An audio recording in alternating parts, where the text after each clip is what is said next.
पिता परमात्मा श्रवण भगवान महावीर प्रभु के चरणों में अनंत अनंत वंदन। हम जीवन आराधिका संधारा सारिका सरल मना पूर्णी मैया महासती श्री मीठा जी महाराज के चरणों में अनंत अनंत वंदन। विराजित महासत्या जी महाराज के चरणों में वंदन नमन। उपस्थित मोक्षु आत्मा पूज्य गुरुवर्या के चरणों में रहकर जो कुछ भी दो चार चिंतन के कण ग्रहण कर पाई हूँ, उन्हीं में से आपके समक्ष रखने का अर्थ प्रयास करूँ। जिन शासन के अमूल्य आगमों के आधार पर तीर्थंकर परमात्मा की वाणी का रसपान आप सभी करते हैं।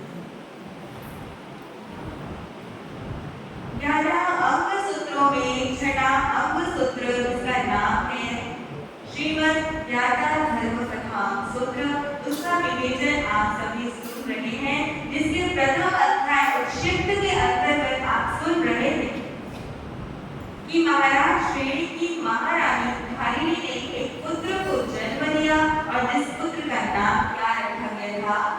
मेघ कुमार। राजा के घर में राजकुमार का जन्म हुआ है तो उसका पालन पोषण भी उसी के अनुसार हो रहा है। मेघ कुमार के पालन पोषण के लिए महाराज श्रेणी ने 5 भाई माताएं नियुक्त कर दी। एक गाय माता उसे दुग्ध पान कराती, एक माता उसे नहलाती धुलाती थी, एक उसे सुंदर वस्त्र आभूषणों से सुसज्जित करती थी, एक उसे पीड़ा करवाती थी और एक गाय माता अपनी गोद में उसे लेकर इधर उधर घुमाती थी, उसका मनोरंजन कराती। इस प्रकार मेघ कुमार का शरीर कलंब के फूल की भांति बढ़ने लगा। शैशव अवस्था से जीवन का प्रारंभ होता है। शैशव अवस्था में जीवन की प्रभात होती है और वृद्धा अवस्था आने तक जीवन संध्या के समय तक ढलने लगती है। जो व्यक्ति इस प्रभात और संध्या के बीच के समय को सफल बना लेता है, अपने जीवन में धर्म कर्म द्वारा अपने कर्म को सुधार लेता है, जो अपने कर्म क्षय करने के साधनों को साध्य कर लेता है, वह जीव अपने भव को सफल बना लेता है। 5 भाई माताओं का पालन पोषण लेता हुआ मेघ कुमार धीरे धीरे बड़ा हो रहा है, उनकी छाया में वो बढ़ रहा है। शैशव अवस्था व्यतीत हुई और उसके पश्चात बाल्य अवस्था आई। मेघ कुमार 8 वर्ष का हुआ तो उसके माता पिता ने उसे गुरुकुल में शिक्षाचार्य के पास भेजने का विचार किया। पूर्व के समय में भारतीय शिक्षा प्रणाली में यह पूरा ध्यान रखा जाता था कि व्यक्ति के जीवन को हर पक्ष से पुष्ट किया जाए। मेघ कुमार राजकुमार है, लाड प्यार में पल रहा है, भले ही माता पिता का वो लाडला पुत्र है, लेकिन उसके शिक्षा मार्ग में अपने मोह को बाधक जानकर उसके माता पिता ने अपने मोह को त्याग देने में ही कुमार का हित समझा और मेघ कुमार को कलाचार्य के पास, विद्या गुरु के पास विद्या अध्ययन के लिए भेजा गया। सब प्रकार की कलाएं, सभी प्रकार की विद्याएं राजकुमार को वहां सिखाने के लिए। उसके माता पिता जानते थे कि जीवन में विद्या होगी तभी वह आगे अपने साधनों को जुटा सकता है, अपने जीवन को महान बना सकता है। विद्या ददाति विनयाति पात्रता, पात्रत्वाधर्मा बनोति धना धर्म तथा सुखम। विद्या से जीव को विनय प्राप्त होता है, वो झुकना सीखता है, और जो झुकता है वही अपने अंदर कुछ ग्रहण कर सकता है। विनय के द्वारा पात्रता बनती है, जीव की योग्यता बनती है, उसके बाद ही योग्य बनकर जीव धन कमा सकता है, संपत्ति को जुटा सकता है, और उसके पश्चात ही जीव धर्म को धारण कर सकता है। और जिसके जीवन में विद्या के द्वारा धर्म आता है, उसी का जीवन सुखमय बन सकता है। इसी सिद्धांत के अनुसार राजा श्रेणी के मेघ कुमार को विद्या गुरु के पास भेजा, और वहां पर उसे सभी कलाएं सिखाई जाने लगी। उन सभी शिक्षाओं का, सभी कलाओं का 72 कलाओं में समावेश हो जाता है। राजकुमारों को 72 प्रकार की कलाएं, विद्याएं सिखाई जाती है। पढ़ना सिखाया जाता है, लिखना और बोलना सिखाया जाता है। राजकुमारों को युद्ध से संबंधित कलाएं सिखाई जाती हैं। युद्ध कैसे करते हैं, चक्र व्यूह व्यूह की रचना कैसे की जाती है, आक्रमण कैसे किए जाते हैं, और किस प्रकार विजय श्री को प्राप्त किया जाता है। उसे पाक कला सिखाई गई, भोजन कैसे बनाया जाता है, वस्त्र को कैसे बुना जाता है, कैसे उसको रंगा जाता है, कैसे उसकी कढ़ाई की जाती है। इस प्रकार की सभी कलाएं राजकुमार मेघकुमार को सिखाई जा रही है। शकुन विद्या का ज्ञान, शकुनों के द्वारा ही व्यक्ति शुभ और अशुभ का अंदाज लगा सकता है। राजाओं को युद्ध करने जाना होता है तो शकुन के द्वारा ये जान लेते हैं कि हमारी विजय होगी अथवा अविजय होगी, हार होगी।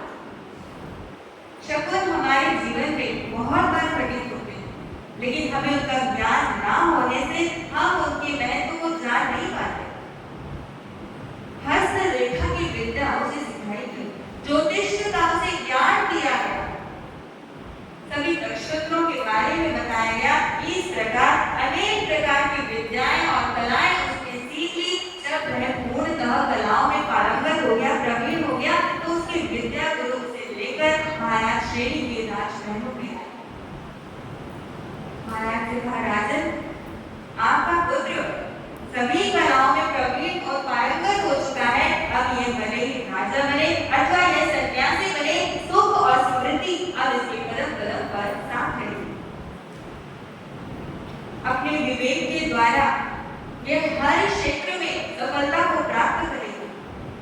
यह बहुत ही विनीत और योग्य राजकुमार है। इसने सभी विद्याओं को, सभी अध्ययनों को अपने अंतर में उतारा है, और यह पूर्ण तरह से अपात्र और योग्य बन चुका है।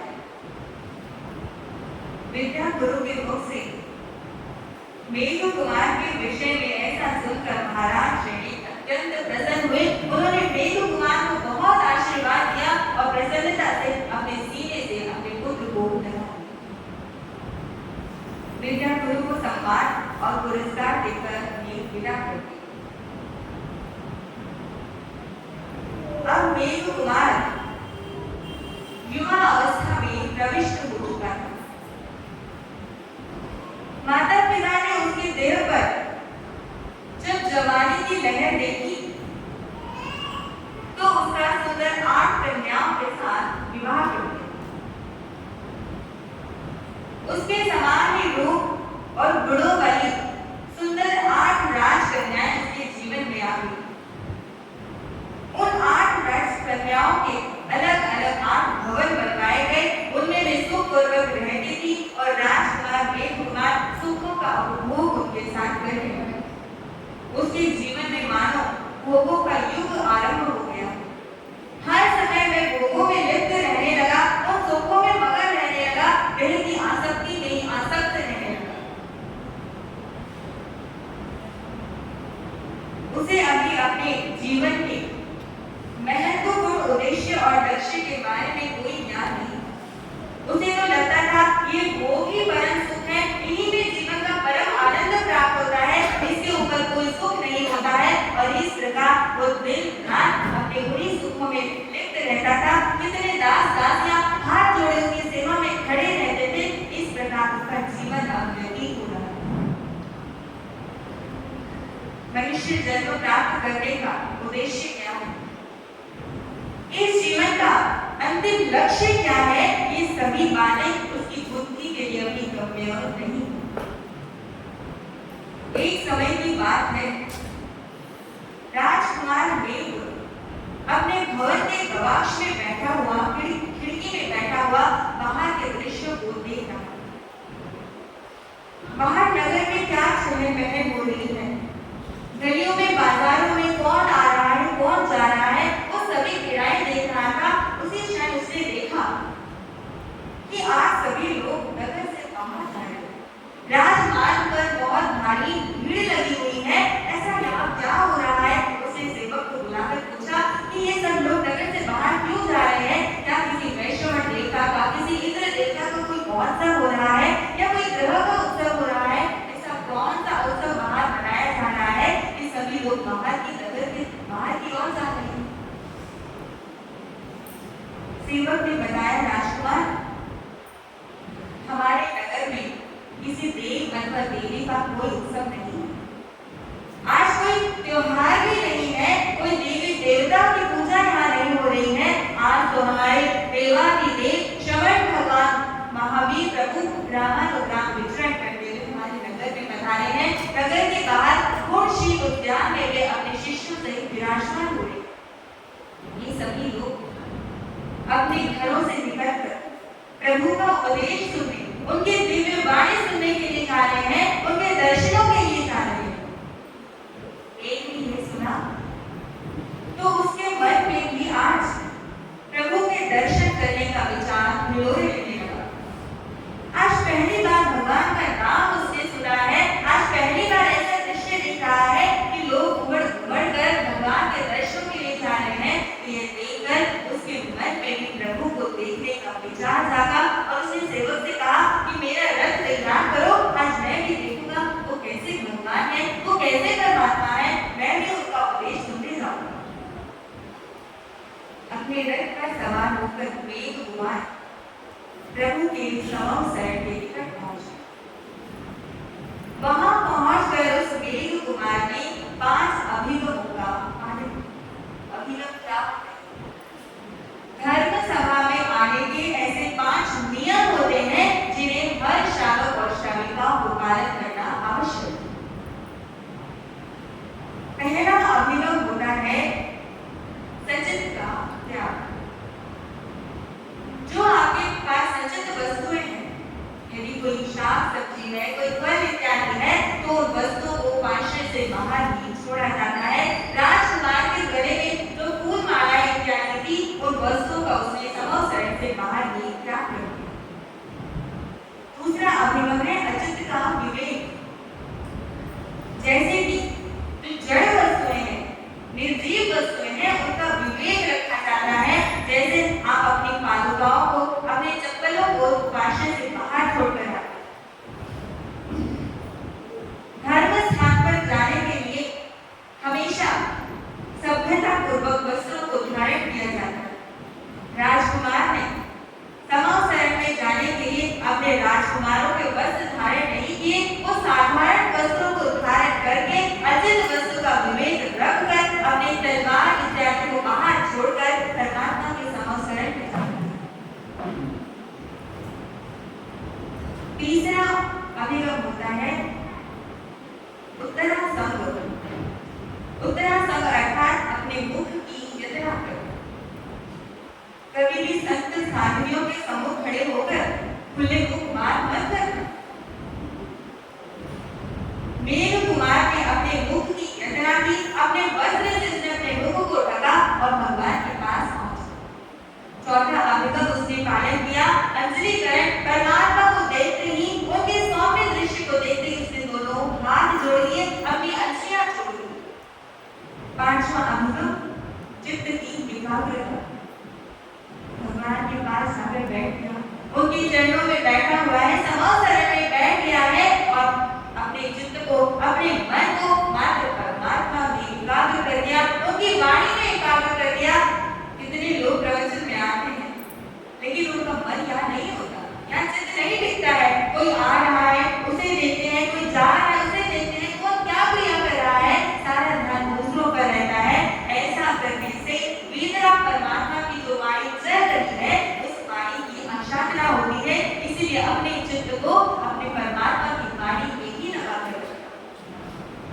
इन 5 अभिगमों का पालन करके वेद कुमार प्रभु के समावसरण में आज पहली बार बैठा।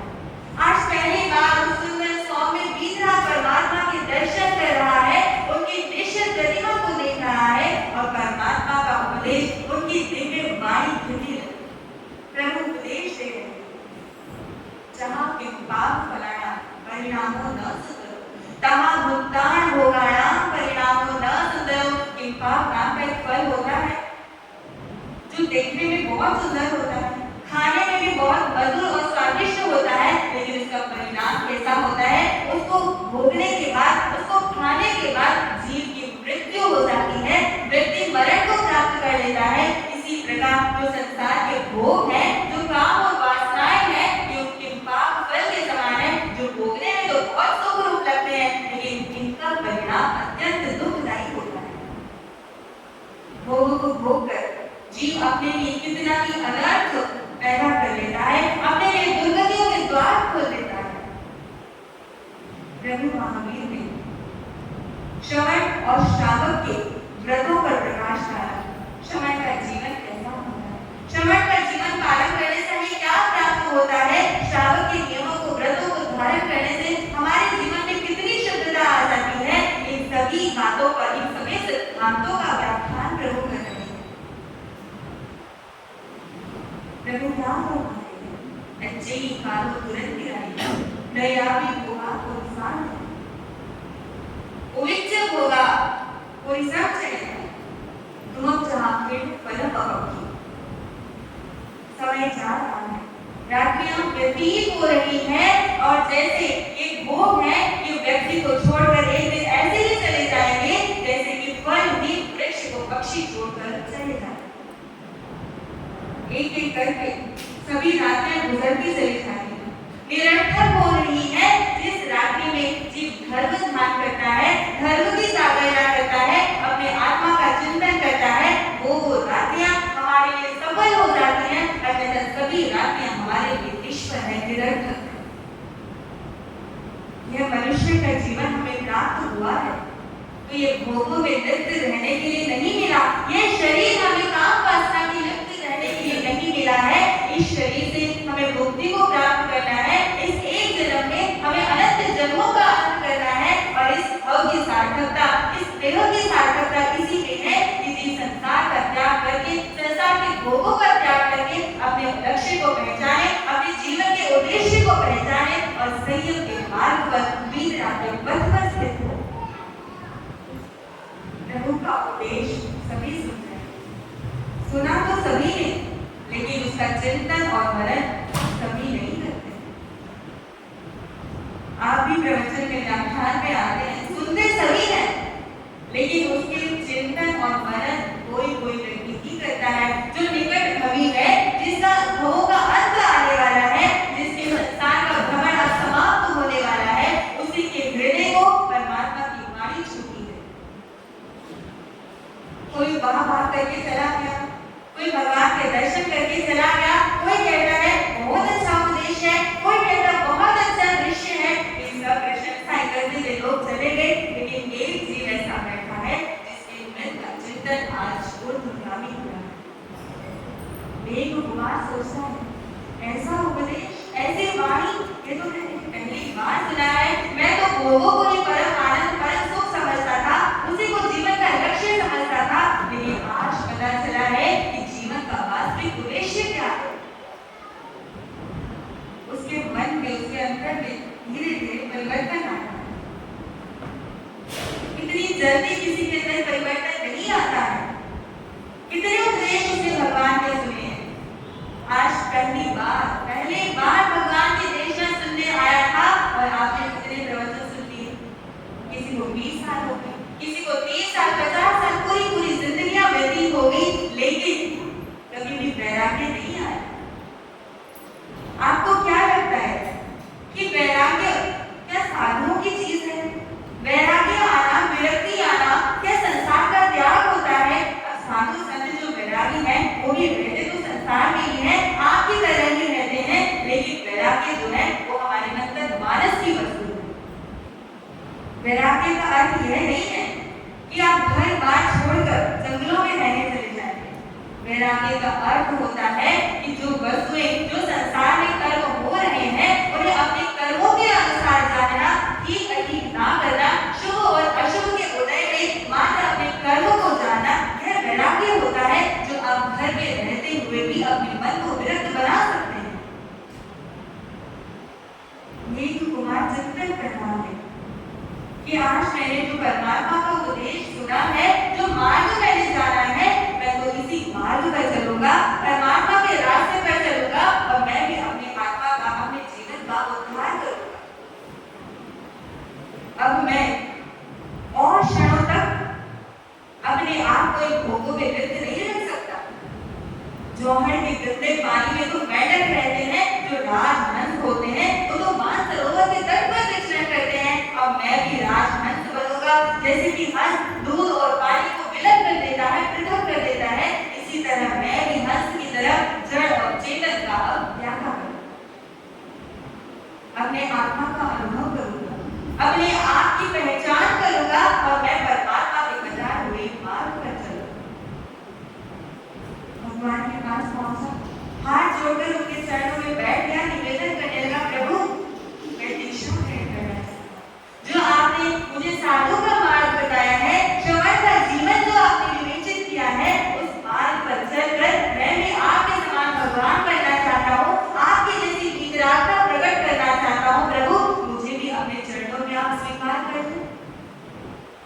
अब प्रभु तो केवल ज्ञानी है, विकारदर्शी है, वो जानते हैं कि किस जीव में कितनी योग्यता है, कौन जीव किसी भाव में अपना कल्याण करने वाला है। प्रभु तो क्या कहेंगे, आज सुनो देवाणु पिया मां परिबंधम करे और हे वत्स, हे मेघ कुमार, तुम्हारी आत्मा को यदि कल्याण मार्ग में सुख मिलता है तो तुम ऐसा अवश्य करो, लेकिन तुम धर्म कार्य में विलंब मत करो, तुम इसमें प्रमाद मत करो।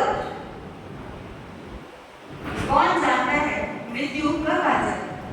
मृत्यु के साथ किसी की मित्रता नहीं होती है। तुम इससे प्रमाद का त्याग करो। जो तुम अच्छी वस्तुओं को कर कर छोड़ना चाहते हो, उन्हें कर कर ना डालो। अगर आज अच्छा विचार आया है, अपना जीवन सुधार करने का विचार आया है, तो उस विचार को आज ही कार्य रूप में परिणत कर डालो। जो अप्रमादी होते हैं, जिन्हें अपना कल्याण करने का उद्देश्य समझ में आया है, वे कभी भी कल पर वस्तुओं को नहीं डालते। वे कहते हैं कल करे सो आज कर, आज करे सो अब, पल में प्रलय होएगी बहुरी करेगा कब।